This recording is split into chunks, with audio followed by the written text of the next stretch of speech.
Nadal. Hello mga beshi! Welcome back sa another mini vlog. For today's video mga beshi, samahan niyo ako sa isang a day in my life. Pagka umaga nga ay maaga ako nag-asikaso dahil nga ngayong araw ay magnininang ako sa binyag. Kanina nga umaga bago pa nga pumunta din sa simbahan ay dinaanan na ako ng aking kumare. Pinauna ko na nga sila dahil hindi naman ako a-attend ng misa dahil hindi naman ako katoliko. At ayun nga pagkatapos ng misa ay nag-umpisa na din ang pagbibinyag. Congrats sa bago kong inaanak, nasa tamang ninang ka. Pagkatapos nga pala ng pagbibinyag ay syempre umuwi na din kami. Excited na nga ako niyan. Alam nyo na, kakain. Tuwan-tuwa nga ako mga beshi kapag kinukuha akong ninang. Paano ba naman kasi ay mabubusog na ako tapos malalasing pa. Sino ba naman ang hindi matutuwa nun mga beshi? Kakain ka na tapos pag uwi mo ay may take out ka pa. Yung kumain ka na ng hapit na hapit tapos nung uuwi na ay humingi ka pa ng take out. Ewan ko na lang kung may kumuha pa sa iyo sa sunod. Thank you naman sa kumari ko. Talaga namang may pa-take out pa eh. Bukas ko na lang ibibigay ang pakimkim. Fast forward, nung tanghali na hindi na nga ako nakabalik sa handaan dahil nagpabuhat kami ng kubo. Ang bala ko pa nga sana mga beshi ay magpapalit lang ako ng damit tapos babalik ako sa handaan. Alam nyo na, tatagal.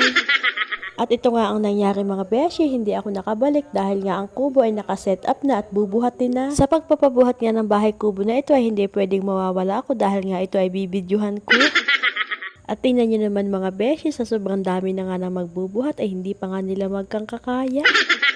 Nakakatuwa nga habang ine-edit ko ang video na ito ay nakita ko nga kung sino yung hindi naman talaga bumuhat at tuong nakahawak laang naman sa kawayan.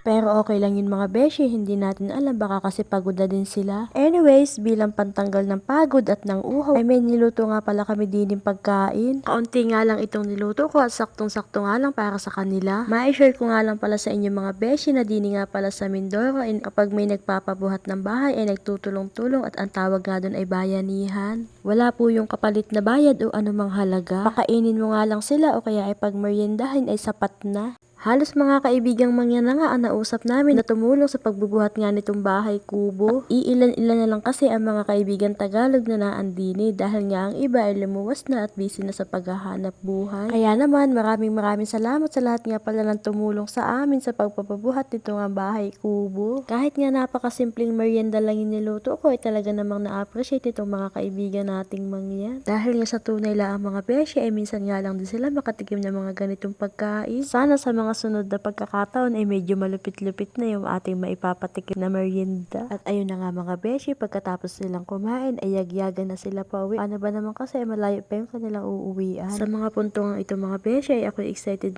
na sa aming bahay kubo. Abangan nyo na lang mga beshi ang aking pagbablog dito at yun lang. Thank you for watching. Bye!